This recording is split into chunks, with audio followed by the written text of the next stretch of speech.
Bien-aimés dans le Seigneur, je vous salue au nom puissant de notre Seigneur Jésus-Christ. Laissez-moi vous dire une fois de plus, Dieu vous aime. Vraiment, Dieu vous aime. La pensée de Dieu est unique. Il veut que tous les humains parviennent à la connaissance de la vérité et soient sauvés. C'est le désir de Dieu. Que tous parviennent à la connaissance de la vérité et soient sauvés. Seulement, cela passe par la foi. Et la foi, c'est une décision personnelle. Entre le désir de Dieu et le salut de tous, il y a la décision personnelle. C'est pour cela qu'aujourd'hui, je voulais méditer avec vous sur cette parole, en fait, cette réalité dans l'Ancien Testament, mais aussi dans les évangiles que Jésus rapporte. Donc, cette réalité, pourquoi, en fait, il y a eu peu de rachetés au temps de Noé et de Lot. Pourquoi il y a eu peu de rachetés au temps de Noé et de Lot? Rappelez-vous, je suis en train de vous dire, Dieu veut, son désir, c'est que tous les humains parviennent à la connaissance de la vérité et soient sauvés. Or, lorsqu'on lit en parallèle les textes, le récit de Noé et le récit de Lot, quand on les lit en parallèle, on est frappé, je vais lire ça dans l'évangile de Luc, on est frappé par la conclusion. Dans la conclusion de chaque récit, il est question en fait que tous périrent. Tous ont péri. Dieu veut que tous parviennent à la connaissance de la vérité et que tous soient sauvés, mais le récit nous dit que tous ont péri, à part 8 personnes dans le récit de Noé et 3 personnes dans le récit de Lot. Alors je me pose la question, pourquoi il y a eu peu de rachetés au temps de Noé et au temps de Lot? Ce qui est le plus intriguant, c'est la conclusion que Jésus en tire quand il dit « Il en sera de même à l'avènement du Fils de l'homme ». Il en sera de même. C'est-à-dire, comment? Il en sera de même. Tous furent péris, il en sera de même. En d'autres termes, Jésus dit cela. D'ailleurs, il a dit, quand le Fils de l'homme reviendra, trouvera-t-il la foi sur la terre? En d'autres termes, vraiment, nous avons une responsabilité. Entre le désir de Dieu que tous puissent être sauvés, il y a la foi. La foi, c'est une décision personnelle. Une décision personnelle dans le projet de Dieu. Voilà pourquoi c'est important que nous puissions examiner tant soit peu les textes qui nous parlent, n'est-ce pas, de Noé et de Lot. Pourquoi seulement 8 personnes au temps de Noé et pourquoi seulement 3 personnes au temps de Lot? Qu'est-ce qui s'est passé pour qu'il y ait une mini-minorité à être sauvée et une grande majorité à être condamnée? Qu'est-ce qui s'est passé? Parce que Jésus attire notre attention en disant, il en sera de même à la fin des temps. Voilà pourquoi je vous partage cette réflexion. Lisons d'abord la parole de Dieu dans l'évangile de Luc, au chapitre 17, à partir du verset 26. Voici ce que la parole de Dieu dit. Ce qui arriva au temps de Noé arrivera de même au jour du Fils de l'homme. Il commence par cela et il va terminer encore par cela. Ce qui arriva au temps de Noé arrivera de même au jour du Fils de l'homme. Qu'est-ce qui est arrivé au temps de Noé? Verset 27. Les hommes mangeaient, ils buvaient, ils se mariaient et ils mariaient leurs enfants. Jusqu'au jour où Noé entra dans l'arche, le déluge vint et le fit tous périr. Jésus continue au verset 28. ce qui arriva au temps de Lot arrivera pareillement donc à l'avènement du Fils de l'homme. Voyez-vous comment Jésus, il répète encore, cela va arriver pareillement à l'avènement du Fils de l'homme, au retour de Jésus. Et qu'est-ce qui est arrivé au temps de Lot? Les hommes mangeaient, ils buvaient, achetaient, vendaient, planifiaient, plantaient, ils bâtissaient. Mais la pluie de feu, mais le jour où Lot sortit de Sodome, une pluie de feu et de soufre tomba du ciel et le fils tous périrent. Verset 30, Jésus conclut, il en sera de même le jour où le Fils de l'homme paraîtra. Il en sera de même. Waouh, frères et sœurs, nous allons prendre le temps vraiment de décortiquer vraiment cette réalité. Pourquoi les gens n'ont pas pu être sauvés à cette époque-là? Vraiment, c'est très très important. Nous avons vu comment Jésus insiste dans chaque partie à l'époque, tout d'abord en ce qui concerne le temps de Noé, hein, n'est-ce pas? Et ensuite en ce qui concerne le temps de Sodome, avec Lot, n'est-ce pas? Après avoir rappelé, n'est-ce pas, que tout ce qui est arrivé va arriver encore à la fin. Donc, la parole de Dieu nous montre clairement que tout ceci a été mis par écrit pour nous servir de leçons, pour nous servir d'exemple, chers frères et sœurs. C'est pour cela que nous ne devons pas avoir peur quand on nous parle de ces choses, mais nous devons bénir Dieu, nous devons remercier le Seigneur. Et je vous remercie, vous qui prenez le temps de suivre justement nos capsules. Vraiment, soyez bénis, que le Seigneur vraiment vous prépare à l'avènement de son retour. Vous qui prenez ce temps-là, ceci a été mis par écrit pour nous servir d'exemple, de leçons, hein, comme il est dit dans 1 Corinthiens 10, 11. Et nous devons donc faire attention à ce qui a été mis par écrit. Jésus lui-même dit, parce que cela arrivera pareillement au temps de la fin. Voyez-vous? Donc, quand le Fils de l'homme va se révéler, il nous faut donc comprendre pourquoi tous ont péri. Pourquoi tous ont péri et pourquoi simplement 8 personnes sont restées vivantes, ont été sauvées. Donc c'est très très important, voyez-vous. Alors, nous avons entendu dans le texte que nous avons lu, hein, pourquoi 8 personnes et pourquoi 3 seulement ont été sauvées. Un détail très important, n'est-ce pas, nous est donné dans la parole de Dieu lui-même. Dans les cas de Noé et dans les cas de Lot, la parole de Dieu dit, les gens étaient préoccupés par le manger, par le boire, par le fête, par les affaires, hein, acheter, vendre, n'est-ce pas, par les maisons de construction. Et la parole de Dieu nous dit tout cela, et tout en négligeant l'essentiel, n'est-ce pas, le message de Dieu, le message qu'on leur apportait. Quand Noé était en train de leur dire, voici ce que je vois en vision, Dieu me fait voir ceci, ça revient tout le temps. Je pense, faites attention. Les gens se moquaient de lui. Quand l'autre prenait le temps, hein, les gens se moquaient de lui. Voyez-vous? Donc, ils se moquaient, ils n'accordaient aucune attention au message de Dieu, mais ils étaient préoccupés par le manger. On va parler aujourd'hui de la gloutonnerie. On va parler aujourd'hui de l'ivrognerie. On va parler aujourd'hui, n'est-ce pas, dans Sodome, quand on parle de la sodomie, l'abus de sexe. On en parle, nous allons revenir là-dessus. Et après, mais la parole de Dieu nous dit pourquoi ils ont oublié, n'est-ce pas, l'essentiel. Ils n'ont pas accordé la même attention au message de Dieu. Alors que dans Matthieu 4 et 4, la parole de Dieu dit, ça c'est Jésus qui dit à Satan, n'oublie pas, l'homme ne vivra pas seul de pain seulement, mais aussi de toute parole qui sort de la bouche de Dieu, de la bouche de l'Éternel. L'homme ne vivra pas de parole, de pain seulement.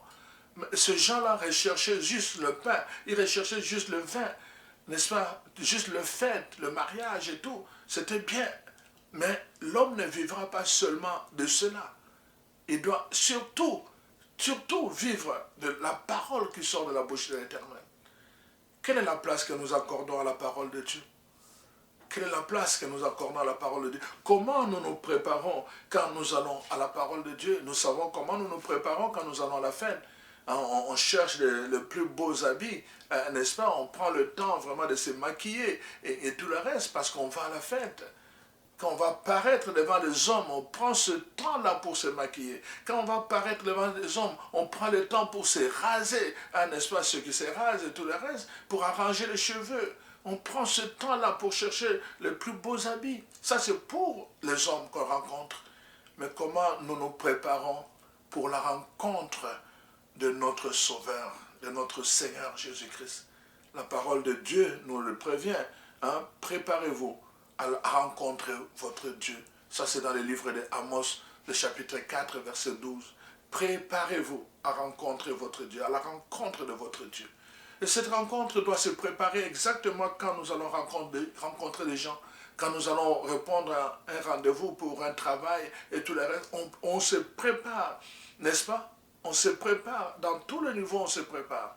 Et nous devons aussi nous préparer à rencontrer notre Dieu. L'homme ne vivra pas seulement de pain, mais aussi de la parole qui vient de Dieu. Alors, cette négligence, une telle négligence face à la parole de Dieu, n'est-ce pas, n'a pas pu pousser ces gens-là à se préparer sérieusement, même si le temps commençait à se presser.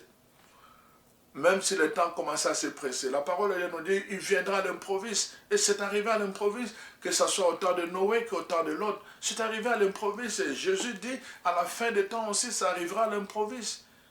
Et les gens ne se préparaient pas. Pourquoi? Parce qu'ils n'étaient pas habités par la parole de Dieu. Plusieurs vont lire la parole de Dieu, plusieurs vont à l'église, mais ils sont habitués avec la parole de Dieu. Mais se préparer à la rencontre de Dieu commence par être habité. C'est différent, être habitué et être habité. Quand au séminaire, dans les maisons de formation, dans les noviciats, dans les maisons de religieuses, on est tellement habitué à refaire le même geste, les mêmes paroles et tout ça, si on ne fait pas attention, on peut tomber dans le piège de ne plus être habité par la prière, par les paroles qu'on prononce. On le fait par habitude, mais on n'est plus habité par l'esprit, par la puissance, par l'onction, par la bénédiction de ces paroles qu'on libère. Voilà pourquoi se préparer commence par cela. Nous devons, n'est-ce pas, être habités par la parole de Dieu. Alors, le fait qu'il n'était pas habité par la parole de Dieu, il n'accordait aucune importance au message de Dieu, et la conséquence c'est quoi? Il ne pouvait pas se préparer sérieusement par rapport à ça. Ils n'ont pas prêté attention à la prédication, ni écouté les avertissements qui leur étaient donnés de la part du Seigneur, jusqu'au jour où le jugement est tombé, et la parole de Dieu dit le verdict, ils ont tous péri. Quel dommage, chers frères et sœurs. Quel dommage de ne pas bien se préparer, de continuer à boire leur nourriture, leur manger, leur boire, leur maison, n'est-ce pas? Leurs fêtes n'ont pas pu les délivrer. Ils ont tous péri. Oh mon Dieu, je prie vraiment que le Seigneur te donne la lumière et qu'il te donne vraiment l'intelligence pour que tu comprennes ces choses, que c'est maintenant que tu dois te préparer. Ce n'est pas une affaire de peur, ce n'est pas une affaire de dire ceci, non, c'est une affaire de décision. Je me prépare maintenant dans les choses ordinaires. Dans les choses ordinaires, ma façon d'être avec les gens, ma façon de faire et ma façon de faire avec les autres. Dans toutes ces petites choses, je me prépare. Je dégage la présence de Dieu, l'onction de Dieu, la bénédiction de Dieu. Et je deviens une bénédiction pour les autres. Je me prépare dans des petites choses. Voyez-vous, chers frères et sœurs. Alors, je me pose maintenant la question que je veux méditer avec vous. Pourquoi 8 personnes et 3 seulement ont été rachetés? Pourquoi? Alors, regardons, tournons d'abord dans l'Ancien Testament, dans le livre de Genèse, chapitre 6, de versets 9 à 14. voici, la parole de Dieu dit ceci, dans Noé, un homme juste, il fut intègre au milieu des générations de son temps. Il suivit les voies de Dieu. Et Dieu dit à Noé, pour moi, la fin de toutes choses est arrivée, car à cause des hommes, la terre est remplie de violence, et je vais les détruire avec la terre. Fais-toi une arche de bois. Voyez-vous, la première chose, Dieu fait un constat que le mal a envahi le cœur de l'être humain. Dieu fait un constat que la violence est entrée dans la vie, dans les paroles, le regard, les actes des êtres humains. La violence a envahi la terre. Il fait ce constat. Le cœur de l'homme s'est détourné de lui et dit non, je ne peux plus continuer à supporter ça. Je vais détruire ces hommes et je vais aussi détruire la terre. Mais toi, fais-toi une arche, c'est-à-dire un lieu de refuge. On avait déjà parlé de cela. D'abord, dans Genèse 5, verset 30, on voit, à part sa famille proche, il est intéressant de voir que personne ne l'a écouté quand Noé a commencé à parler de ce que Dieu lui révélait. Noé a commencé à dire aux gens, à les inviter, écoutez, convertissez-vous, répentez-vous, revenez à Dieu et tout le reste. Personne ne l'écoutait. Personne, même pas ses frères et sœurs, même pas ses neveux, ses nièces, personne. C'est grave ça. Hein? À part sa famille proche, personne ne l'a écouté. Ses frères ne l'ont pas écouté. Ses cousins ne l'ont pas écouté. Voyez-vous, chers frères et sœurs, c'est très important de comprendre ces choses. Les gens se demandent, oh mais comment moi, comment ceci arrive dans ma famille, tout ça. Tout commence, nous devons prier. C'est pour ça que je vous ai dit, commençons dès à présent à prier pour que vraiment la main puissante de Dieu touche le cœur. La Bible dit que Dieu seul est capable de transformer un cœur de pierre en cœur de chair. Nous devons prier pour les membres de notre famille. Nous devons prier pour nos frères et sœurs, nous devons prier pour nos parents, nous devons prier pour nos neveux, nos nièces, nous devons prier, chers frères et sœurs.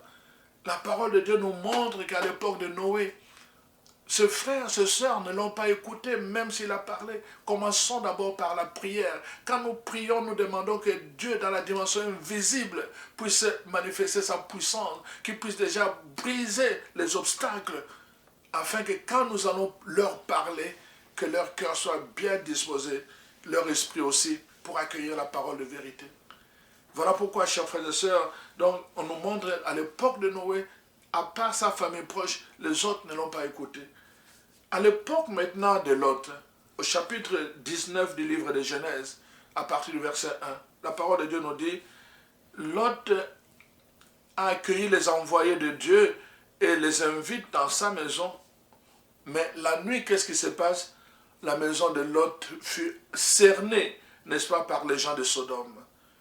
Le peuple, la Bible dit, le peuple entier, sans exception, du plus jeune au plus vieux, il demandait, il criait, fais-nous sortir ces hommes qui sont venus chez toi, nous voulons coucher avec. La sodomie.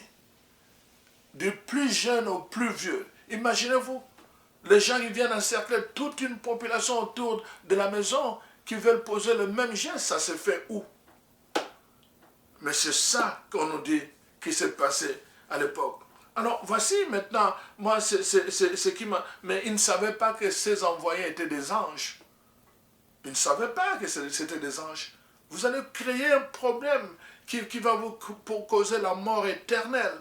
Parce que vous ne saurez pas qu'à travers cet homme que vous touchez, c'est peut-être un ange de Dieu. Les anges prenaient le visage humain, le corps humain. Mais regardez comment Lot va réagir. Lot va sortir, il va intervenir seul pour s'y opposer. Il va leur dire, de grâce mes frères, il les appelle mes frères, ne faites pas de malheur à ces hommes, ne faites rien à ces hommes. Mais qu'est-ce que la population qui était là dehors, qui était excitée par le désir de coucher avec les hommes avec les hommes, qu'est-ce qu'ils ont fait? Ils l'ont traité Ils lui ont rappelé ses origines. Toi, tu n'es qu'un étranger. Hein? On m'a souvent dit ça. On m'a souvent dit ça quand je prêche la parole de Dieu. Hein? Et tu es ici, tu nous parles de choses. Ça, c'est bon pour vous, les Africains. On a dit ça à l'autre. Tu n'es qu'un étranger. Voyez-vous? Tais-toi, tire-toi de là. Cet individu est venu comme un émigré et il nous fait des leçons. Nous allons lui faire plus de mal qu'à eux. Voyez-vous, l'autre vient les supplier pour leur dire, s'il vous plaît, ne faites pas de mal à ces hommes. Mais eux, voilà, il les traite d'étrangers. Il est venu ici comme un immigré et il veut nous donner des leçons. C'est-à-dire, il veut nous faire la morale, comme on dit aujourd'hui. On n'aime pas les gens qui nous font la morale. On n'aime pas. On aime être libre dans notre façon de faire, même quand ça ne plaît pas à Dieu. Dans la vie, tu vas voir des gens qui ont cessé d'être amis avec nous, simplement parce qu'on leur a fait la morale. On leur a dit non, ou ta façon de te conduire n'est pas bonne. Les gens ont coupé, tu l'appelles, il a coupé. Il t'a fermé dans la liste des téléphones. Tu ne peux plus communiquer avec parce que tu lui as fait la morale. Aujourd'hui encore, c'est comme ça. Les gens ne veulent pas qu'on leur fait la morale. Et tout le monde est devenu très... On marche toujours sur les œufs. On marche sur les œufs. Donc tu ne peux pas faire la morale à quelqu'un parce qu'on marche sur les œufs. Sinon, il va te fermer le téléphone. Sinon, il va te railler de la liste de ses correspondants. Voyez-vous? Et tout le monde, personne ne voit et personne ne dit rien. On est arrivé à ce point-là. On voit, mais on ne dit plus rien parce que personne ne veut qu'on lui fasse la morale. Dès que tu lances des fleurs, oh, ça va très bien. Dès que tu fais juste 2 remarques, hein, parce que telle activité d'après toi, n'a pas été à la performance que ça pouvait atteindre si on avait fait les choses bien, wow, on te dit, ah mais là tu viens de décourager tout le monde, hein, on a fait beaucoup de choses, toi tu ne vois que le mal, et tout ça, on commence à... Vous savez, les gens n'aiment pas, et on les remarque là, on peut te railler de la liste, je le dis en riant parce que vraiment, j'ai vécu des situations comme ça, et aujourd'hui, personne ne veut faire de morale, parce que mais c'est ça. Ça ne date pas d'aujourd'hui. À l'époque de Lot, c'était la même chose. On ne voulait pas qu'on lui fasse... les gens ne voulaient pas qu'on leur fasse la morale. Alors ils ont dit à Lot, on peut te faire du mal. Une fois de plus, n'est-ce pas, les anges ont dit à Lot, n'est-ce pas, tout ce que tu as ici, fais-le sortir, car nous allons détruire cette ville. Les anges avertissent Lot. Fais sortir tes affaires. Fais sortir les gens qui te sont chers. Parce que la ville va être détruite. Vous voyez, le mal a atteint un paroxysme. On ne peut plus tolérer ça. Mais regardez, Lot aurait pu partir. Il aurait pu partir avec ce bien. Mais Lot prend encore le temps. Ils sortent de nouveau pour aller parler avec les gens, spécialement avec ses gendres. Avec ses gendres, il sort pour aller leur parler, dit, sortez de cette ville, car le Seigneur va détruire cette ville. Mais, on nous dit, ces gendres l'ont pris pour un farceur. Regardez ce farceur. Combien de gens, dès que tu parles, les gens aiment qu'on leur parle de l'abondance, ils aiment qu'on leur parle de l'abondance, de la bénédiction, les gens aiment qu'on leur parle de l'amour, Dieu est amour, ils viennent bien. Mais dès que tu parles des messages qui touchent à la fin du temps, hein, on te traite, tu deviens un farceur. Un farceur, un gourou, et ceci, cela. C'est drôle de voir comment ça ne date pas d'aujourd'hui. Ils veulent leur bien. Ils sortent pour aller leur dire, voilà, il y a un danger. Venez avec moi, sortons de la ville. Il dit, ah, quitte ici. Tu n'es qu'un étranger, qu'est-ce que tu as à nous dire? Qu'est-ce que tu as à nous dire? Alors, la parole de Dieu nous dit, voilà, ils ont refusé. Alors, voilà pourquoi. Pourquoi il n'y a eu que 3 personnes. Lot est sorti juste avec sa femme et ses 2 filles. Les autres ont refusé, même les gendres ont refusé de le suivre. Et ils ont tous péri. Parce qu'ils ne sont pas sortis. Le refuge, rappelez-vous le message sur le refuge, il faut sortir. Ils ne sont pas sortis, tous ont péri. À l'époque de Noé, c'est la même chose. Sa grande famille, ses frères et sœurs n'ont pas écouté le message de Lot. Et alors, qu'est-ce qui s'est passé? Ils ont tous péri eux aussi. Il n'y a eu que 8 personnes, n'est-ce pas, à être sauvées. Voilà pourquoi, chers frères et sœurs, il est important que nous puissions prendre le temps de comprendre ces choses-là. Voici ce que dit l'apôtre Pierre par rapport à l'histoire de Lot. Il dit ceci: si Dieu n'a pas épargné, dans 2 Pierre 2, verset 5, si Dieu n'a pas épargné l'ancien monde, mais s'il a sauvé Noé, lui, 8e, ce prédicateur de la justice, lorsqu'il fit venir le déluge sur un monde d'impies, s'il a condamné à la destruction et réduit au sang en cendres les villes de Sodome et Gomorre, le donnant comme exemple aux impies à venir, et s'il a délivré le juste Lot, le juste Lot profondément attristé de la conduite de ces hommes sans frein dans leur dissolution, car c'est juste qui habitait au milieu d'eux, tourmentait journellement son âme jusqu'à cause de ce qu'il voyait et entendait de leurs œuvres criminelles. Verset 9. Le Seigneur sait délivrer de l'épreuve les hommes pieux et réserver les injustes pour être punis au jour du jugement. Dieu, il va délivrer. Ceux qui va délivrer, pourquoi 8? Ceux qui ont accueilli la parole de Dieu, ceux qui ont accepté le message des avertissements, ceux-là ont été sauvés. Mais ceux qui se sont entêtés dans leur, attitude impie, ils sont morts. Ils sont morts. C'est pour cela que la parole de Dieu dit, faites attention, parce qu'à la fin des temps, ça sera de même. Vous allez voir, même les membres de votre famille vont refuser de suivre vos messages. Même les membres de votre famille vont refuser vos avertissements et ils vont même vous traiter comme on a traité l'autre. Ils vont vous traiter comme on a traité Noé et comme on m'a traité. Donc, sachez-le, il n'y a rien de nouveau sous le soleil. Ce qui est, ce qui a été, c'est ce qui sera. Donc, sachez-le, Jésus est clair. Ce n'est pas de l'Ancien Testament, c'est Jésus qui le dit. Il en sera de même à la fin des temps. Alors je demande, en sera-t-il de même à la fin des temps? Oui.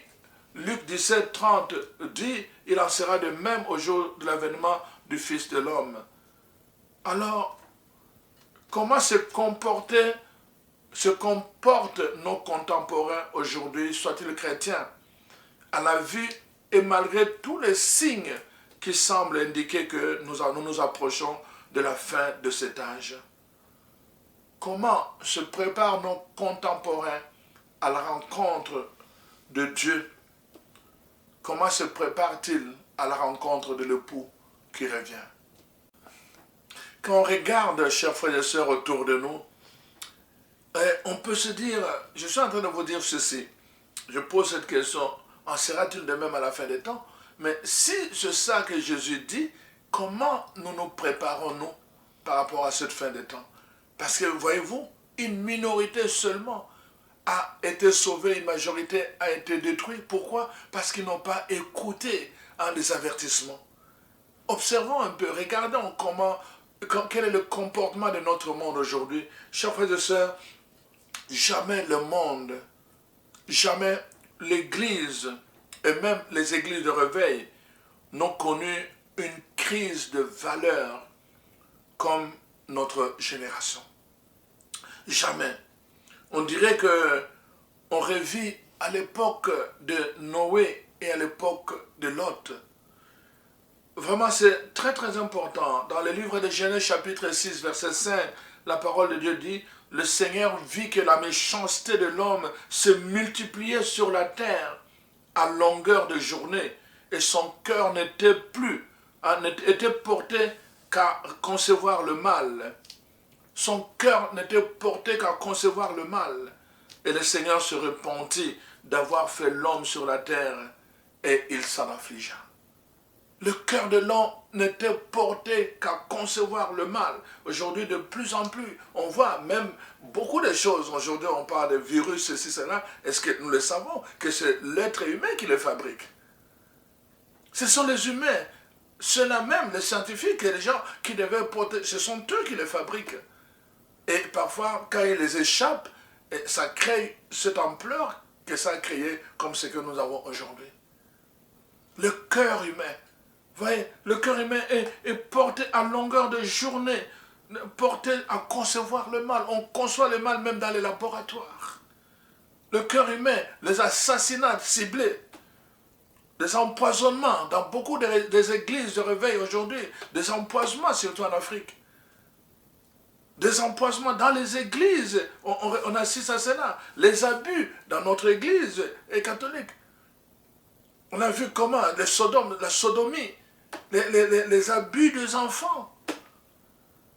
Jamais notre monde. C'est terrible ce que la parole de Dieu nous dit vraiment. Notre monde n'échappe pas à cela. Nos églises n'échappent pas à cela, chers frères et sœurs.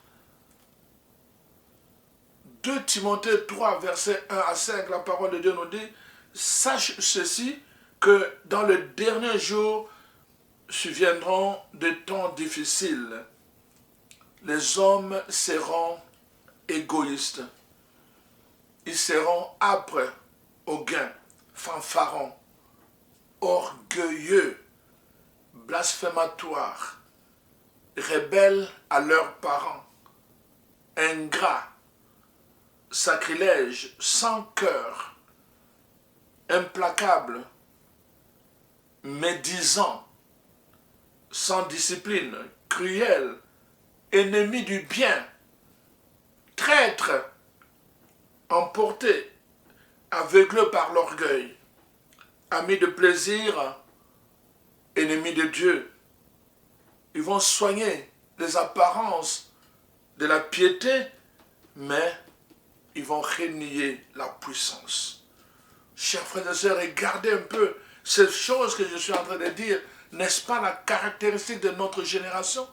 Les gens sont âpres, sont égoïstes. Aujourd'hui, c'est l'égoïsme.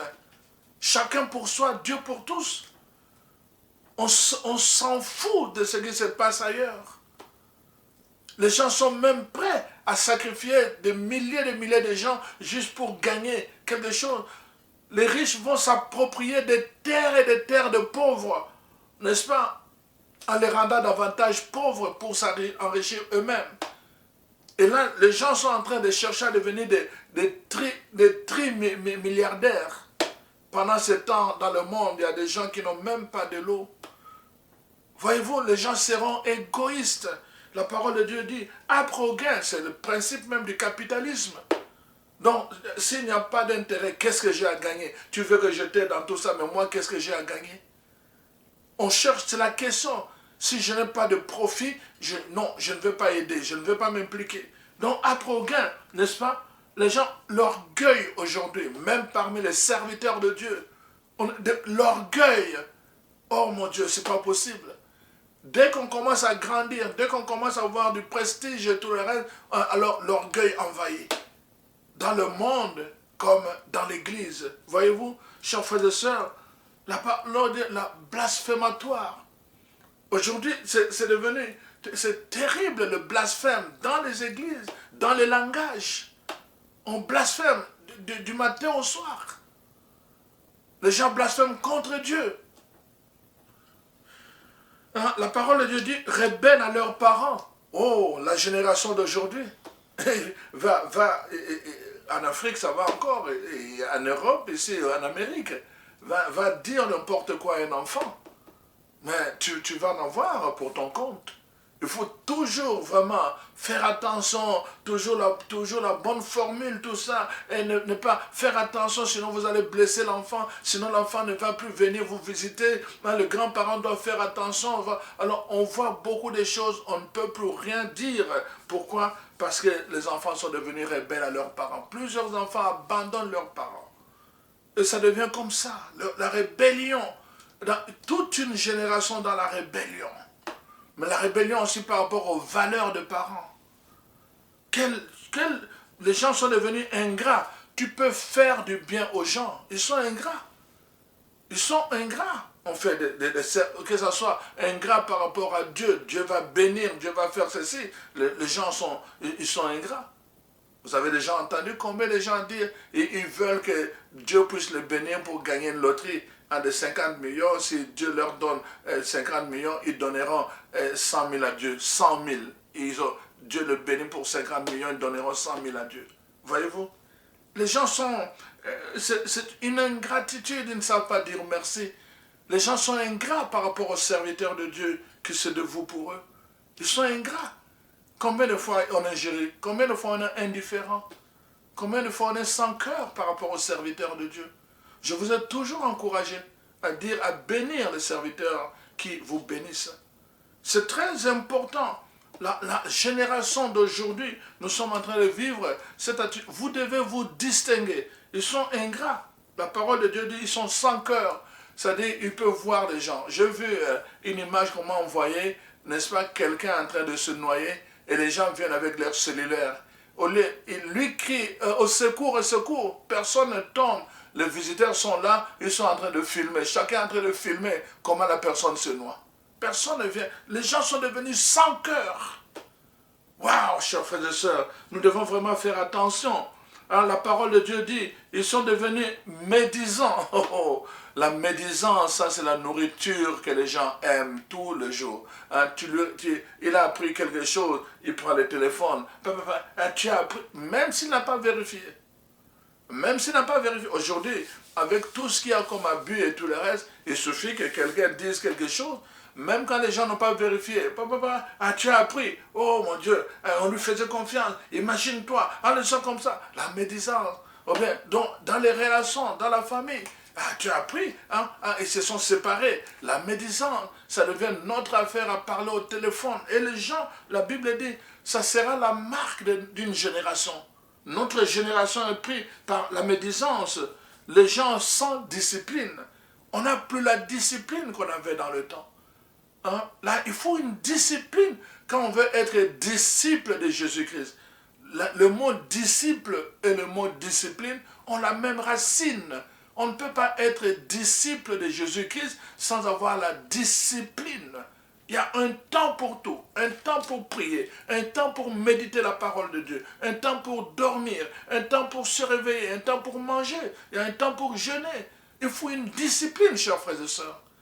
Parce que si nous n'avons pas la discipline, regardez les sportifs, regardez les gens qui travaillent dans le monde du sport et tout là, ils ont une discipline. Ceux qui veulent jouer au championnat, ils ont une discipline. Dans le manger, dans le style de vie, dans le sommeil, ils ont une discipline. On a perdu cette discipline. On a perdu la discipline dans les écoles. Il n'y a plus de discipline. Donc, voyez-vous, la parole de Dieu dit, sans discipline, les gens seront cruels. Ils vont faire de coups bas, vous allez voir, vous voyez dans le monde des animaux, des chiens peuvent se mettre ensemble pour s'attaquer à un chien, mais aussi le coq ou le poule peuvent se mettre ensemble pour attaquer un autre coq ou une autre poule, vraiment jusqu'à les déchiqueter. Ça, c'est la cruauté chez les animaux. Donc, mais on dirait que la même cruauté, des bandes, des gens qui se mettent en groupe pour attaquer, n'est-ce pas, le plus faible, dans les écoles, dans ceci, on est devenu cruel. Les gens qui devaient avoir plus de besoin d'aide sont maltraités. J'ai vu une image qu'on m'a envoyée aux États-Unis, quelqu'un dans une chaise roulante, et un voleur vient là, il le bascule pour voler son sac à main. On est devenu une telle cruauté qui dépasse les bornes. Alors, chers frères et sœurs, voyez-vous, les gens sont devenus cruels dans certains pays, comme en République démocratique du Congo. Un groupe de jeunes qui sont là la nuit avec des machettes simplement, ils te voient passer et donc tu as une chaînette en or, tu as ceci, cela, ils te montrent, si tu ne donnes pas, ils peuvent te donner de coups de machette. Imagine-toi de Kuluna, qu'on les appelle là-bas. Les gens sont devenus cruels, les jeunes qui devait être l'avenir, mais ils ont développé une cruauté. Mais la cruauté aussi, à l'intérieur de l'Église, on voit cette cruauté-là. Voyez-vous, chers frères et sœurs. Donc, alors la parole de Dieu dit, ennemi de bien, traître, oh la trahison. C'est difficile d'avoir des gens de confiance. C'est difficile d'avoir des gens de confiance aujourd'hui. Tu ne peux pas faire confiance à quelqu'un, il va te trahir. Et dans le temps de la fin, les gens vont nous trahir. Ils vont trahir. Ah, ceux-là, ils sont dans un même groupe de prière. Ceux-là, ils adorent Jésus. Ceux-là, ils ont un lieu de refuge. Les gens vont nous trahir. Mais la trahison a déjà commencé. C'est la marque de notre génération aujourd'hui. Dans le dernier jour, sache ceci, dans les derniers jours, voilà ce qui va arriver. Et on est en train de voir que c'est la caractéristique des derniers jours de notre génération. Les gens seront emportés, aveuglés par l'orgueil, amis de plaisir, ennemis de Dieu. Ils vont soigner les apparences, les apparences, les apparences. J'en passe, vous savez vous-même, en tout ce qui concerne les apparences. Oh, Dieu regarda la terre et la vie corrompue, car toute chair était pervertie, et ça, avait perverti sa conduite sur la terre. On a perverti notre conduite. Même les enfants de Dieu dans les églises, on ne peut plus faire confiance dans les églises. La trahison, la convoitise. Voyez-vous, chers frères et sœurs, la raison pour laquelle, n'est-ce pas, Dieu a fait venir le déluge et l'excès de ce mal, de cette violence sur la terre. Très important que nous puissions nous en rendre compte. Voyez-vous, au temps de Noé, on leur reprochait la gloutonnerie et l'ivrognerie, comme je l'ai dit. Au temps de Sodome, n'est-ce pas, c'était l'abus de sexe. Quel parallélisme avec notre monde aujourd'hui, qui a connu un record, qui connaît un record d'infidélité, d'immoralité sexuelle, de taux de divorce, d'abus sexuels. Quel parallélisme avec tout ce que je viens de dire. La question, comment vous situez, vos chers frères et sœurs, par rapport à toutes ces caractéristiques des derniers jours? Votre vie de foi, vous prépare-t-elle à la rencontre de l'époux, de votre Dieu, de son avènement? Parce que les signes sont là, il n'y a plus d'excuses, chers frères et sœurs. Il n'y a plus d'excuses. Voyez-vous, malheureusement, comme toujours, comme dans la Bible, la parole de Dieu nous dit, malgré tous les signes, malgré les avertissements, les fléaux, les cataclysmes, la Bible déclare que les hommes ont blasphémé Dieu à cause de la peste et de la grêle. Dans Apocalypse 16, verset 21. D'autres se sont moqués de Noé et de Lot. Voyez-vous, Pierre avait dit dans 2 Pierre, chapitre 3, verset 3 à 4, dans les derniers jours, il viendra de moqueurs avec leur raillerie.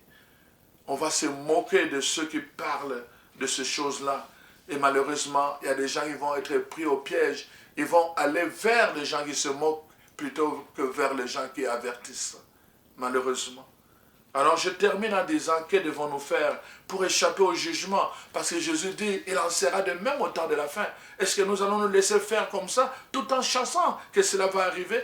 Ou bien nous allons nous préparer, n'est-ce pas, pour échapper au jugement?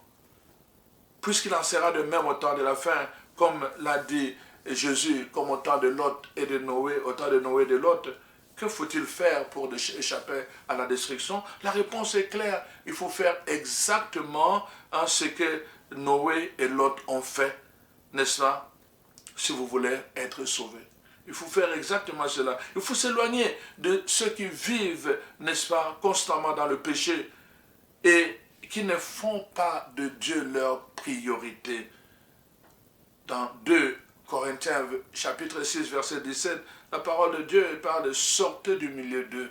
Il faut sortir du milieu d'eux. Il faut sortir pour entrer dans l'arche. Et c'est ça que Dieu a dit à Noé. Toi, viens dans l'arche. Il faut sortir du milieu d'eux pour entrer dans l'arche. n'est-ce pas? Noé entra totalement dans l'arche et alors il fut, n'est-ce pas, fut sauvé de la destruction. Vous devez entrer totalement dans l'arche. Et l'arche représente aussi vraiment la nouvelle arche de Jésus-Christ. Pour être sauvé, vous devez être totalement en Jésus-Christ. Et vous serez sauvé justement de la destruction de la faim. Il faut imiter aussi leur foi. La parole de Dieu nous dit dans Hébreu, imitons la foi. Hébreu 11, verset 7. Il faut imiter leur foi, imiter la foi de Noé. Noé était un homme d'une grande foi. C'est pour cela que son Dieu a voulu le protéger. Il faut imiter leur foi, il faut imiter la foi de l'autre. Au milieu de ce monde qui était empreint de choses mauvaises, l'autre a gardé sa foi. Que devons-nous faire? Il faut les imiter, imiter leur foi. Comme l'a demandé le Seigneur à Lot, échappe-toi pour sauver ta vie. Échappe-toi, sortez du milieu d'eux. Échappe-toi pour sauver ta vie. Ne regarde pas derrière toi et ne reste pas dans la plaine de peur que tu sois consumé. Ne reste pas dans la plaine. Tu dois aller à la montagne. Genèse 19, verset 17. Grâce à des gens comme Noé, grâce à des gens comme Lot, Dieu a renouvelé la face de la terre après le déluge. Mon frère, ma soeur, je termine avec ce passage de Luc 21, chapitre 21, verset 34 à 36. La parole de Dieu dit ceci. Prenez garde. Que devons-nous faire? Je termine avec ça. Que devons-nous faire? Prenez garde à vous-même, de crainte que vos cœurs ne s'appesantissent par les excès de manger et du boire, et par le souci de la vie, et que ce jour-là ne vienne sur vous à l'improviste.